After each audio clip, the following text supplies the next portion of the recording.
Boys, I am super excited to do the first top 10 must-have cards of college football 26. If you guys do not know, this list obviously is going to be much more expensive on the first one, I guess you could say. A lot of the good cards in the game are LTDs. I tried to include other cards. I wasn't forcing them. There are actual really good champion/set cards, I guess you can call them, that aren't LTDs that will be in this list as well. But early on, it looks like they are forcing the LTDs to be the best cards in the game. But hopefully this list can at least point you in the right direction and which ones to splurge on in which order, if that makes sense. But let's just jump right into number 10 here, man. This list is super fun to make. If you're looking for affordable, fast coins to build that God Squad in college football you've always wanted, check out my sponsor, MMOEXP, and use code SHOE for 6% off your order.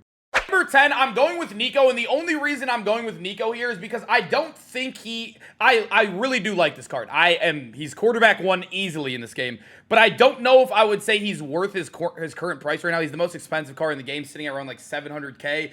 I would continue to wait on him. I do think there are other good quarterbacks in the game, like Tim Tebow, Johnny Manziel, even Bryce Underwood are all very, very good options that you don't need to go all the way up to Nico. And that's why I have him so low on this list, because I don't think quarterback is the most... I think quarterbacks just suck right now in general. You're going to miss a lot of throws. I miss throws with Nico when he has like silver dot activated, when he's on fire and your ability gets upgraded. He misses throws then. The quarterbacks just suck right now. They're very, very bad. The accuracies are awful no matter what you have. But I will say, if you are going to splurge and you have a God Squad, this is definitely quarterback one. And also, like I mentioned, he does get dot for 4 AP, which fits in perfectly with the takeoff on your receiver. That's why he's so good, man.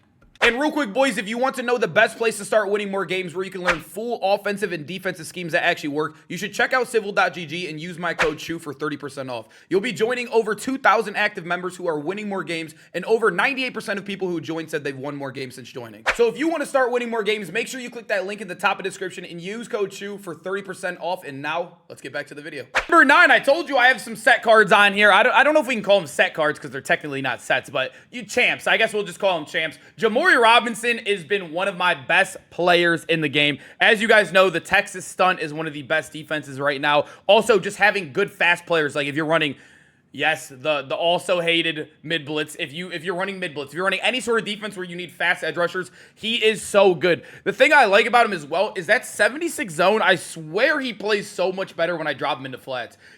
Not only does he have like one of the skinnier builds, so when you're looping him, he's gonna get through, but he also drops, and I feel like I know it says 76 right there, but I only ever ask my ends to drop into like, hooks and flats, and it's probably the easiest zone for them to guard, but he has just been so good all around. He's also 6'4". That's probably what helps as well. This card is just so electric. You could play him anywhere. You could user him. You could obviously rush him. That's where I think he's best at. Just a good versatile card all around here. At number 8, the best tight end in the game, I'm going with Vernon Davis. I do like Gronk a lot, but Vernon, it's just... Right now, the one thing Gronk would have over Vernon is the breaking tackles, the stiff arms. But guess what? Everybody can do that in this game. So Gronk kind of loses his factor there. And also, when it comes to like the run block and stuff, I don't notice a difference at all with either of them. I think the blocking isn't bad in this game if you do get engaged. But 85 speed is 85 speed.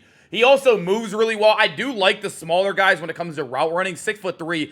He moves very, very good. He's kind of built like another receiver out there for you. I also, in my scheme, because I do a lot of like quick tight end drags, quick tight end post routes, or like, corner routes, I actually like takeoff on him. And as you guys know, on Legends, it is 1 AP cheaper, which is awesome as well. That's why I think Vernon is just so valuable, man. Best tight end in the game, I think, pretty clearly. Number 7, I did just check his price, and he actually is falling. I think a card that is under 400K and is a top 10 card in the game, and you guys got to remember, LTD's quick sell for 250K. So if you get a card for 400K, it's really like 150K rental if you're thinking about it, because worst comes to worst, if it dies in price, you only lost 150K to use a top 10 card.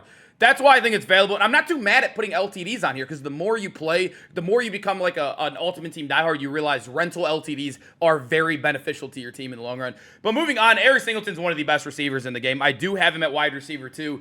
He is 5'10", obviously on the tinier end, but he runs routes super crispy. He doesn't have really much 85 pluses, but he doesn't have any besides the 87 catching right there out of all the main stats. Obviously, you're really looking at speed and then also takeoff if you do want to use it. He's been my favorite receiver right now. I know I have another guy on this list, but he's been my go-to guy. At number 6, we got big Suntarine Perkins, man. I absolutely love this card right now. And it's kind of like how I just explained with Jimmori, right? This card is just so versatile. You can use him everywhere. I know a lot of people in certain stunts like to send their D tackles into, like, you could play him at D-tackle because he's a right edge. Some people in stunts, I know it's like super glitchy, doesn't really make sense, but they'll drop their D-tackle behind the stunt into like a hook zone. He has 85 zone, boys. If we come all the way down here, this card has 85 zone on a right edge card. He also is 6'1", so he has good height on him. Very fast, 84 speed, 87 excel.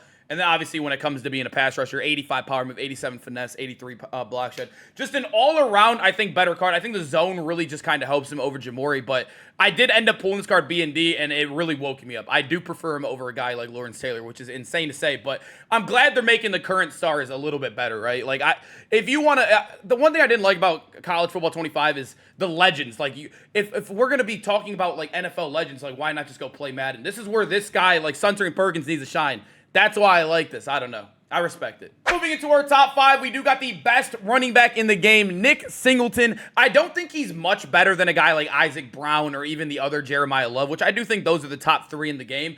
But I do like him, number 1, if you are going to splurge. And he's getting cheaper and cheaper and cheaper, which is insane. He is under 300K right now on Xbox for the best running back in the game. The one thing that does suck, though, is that he doesn't have a quick sell because he is just a normal season card. But when it comes to him, 87 speed, the thing I like about him compared to Isaac, he has a way bigger build. Like, he looks like Saquon out there. I know it's just, like, cliche to say because he's Penn State, but he has, like, the Saquon build if you've ever played Madden. Like, he's not the tallest in the world, but he's, like, very, very bulky. He's obviously fast. Gets shifty as well if you want that. Just an all-around great card. He's literally good at everything. He's my RB1 for sure for a while. Number 4, I truly do think, I know I kind of gave you guys 2 versatile cards already for the end. I know it, including like another pass rusher. Remember, these guys can play D-tackle as well. The D-tackles are definitely weak compared to the ends. We've been getting spam with ends. Dwight Freeney, in my opinion, is the best pass rusher in the game. He is the fastest or tied for the fastest while also getting 87 speed. He has 85 block shed, 87 finesse move, and also he does get quick jump as well. I know a lot of these dudes do get quick jump, which I think is best for the super meta Texas stunt right now, which everybody's running, and he is snapping off of the ball. Literally, I'm talking like I think I added him the day after he came out because I was out of town on Legends last weekend, and I think he already has like almost 40 sacks, which is insane. You guys, in 1 week, 40 sacks is ridiculous. Number 3, AJ Green. There's a lot of windows to buy this card, boys. He keeps going up and down. Make sure you are watching. Remember, he is going to be on one of the more expensive cards in the game. He's one of the best cards in the game. He's the top 3 card in the game. He's sitting at like 600 right now. He was 500 all day during Fresh Face Drop, which I think for a top 3 card is not bad value at all. I did end up getting him B&D, thankfully, out of a booster. But this card, if you guys watch my gameplay, one of the most insane gameplays I've ever had, and obviously playing with him in the long run, he is the best offensive card in the game. The reason I don't have him at number 1, though, despite having the best all-around stats, is because offense is literally the most Mickey Mouse thing I think I've ever seen in this game. You can quite literally be blind. You could quite literally never even know what you don't even know what a first down is you could score in this game, I truly think, if you had a guy like AJ Green. So that's the only reason why I don't have him much higher. But I do think this card is elite. He's literally Nick Anderson, but 20 times better. That's what you're getting here. So at number 2, like I mentioned, we need all the defensive help we can get. So these guys are definitely going to be like stacking up a little bit better for me on a list like this. But D'Angelo Hutchinson has been like literally heaven sent. Like I'm talking like this card is like the only guy that wants to play without a potato brain out there for me. He is 6'3". That is ideal. That is literally insane. I know Sherman's also 6'3", but you got to remember Sherman's -2 speed on him. Hutchinson's also in the 500K range. And also another thing that helps this card even more be more valuable is strong safety is arguably the worst position. The next best strong safety is a 5'10", 86 speed LTD. The next best one. That's insane. He's 10 times better than that card. He's easily safety 1. The only thing that does suck is 79 change direction, but I have not noticed him to be bad. He's definitely been my best DB in the game. At number 1, I really do like Anthony Hill as well. I was really close to including him on this list because he's very similar, but I just think Gabe is literally, I don't want to say how I pronounce, if you've ever been to one of my streams, I don't think I'm allowed to say that on YouTube, but you know what I'm going for right there. But Gabe is been insane for me. 86 speed, he's 87 speed on a theme team, which is insane for a user. Like I mentioned, height, 6'3" is insane. 85 zone, and the one thing is, he's like Jimmori and kind of like Suntarine Perkins. You could play him as a rusher too because he is a Sam. He has 85 block shed. And then if we come down to the defensive stats, look at it. 88 power move, 82 finesse, and 85 block shed. You could play him anywhere. Great man, great zone. This card is just an all-around great card. He was under 300K at a point. He was like 250 at a point. I don't know if he went up currently because Anthony Hill and the boys came out and he's out of packs, but I think this card is elite, man. Hopefully you guys have your hands on him because you need all the defense help you can get, and why not get the best user in the game? Guys, I hope you guys enjoyed the video, man. Make sure to comment down below which cards out of this top 10 you have and which card am I missing. I always love reading those comments. I'll see you guys in the next video. Peace out, boys.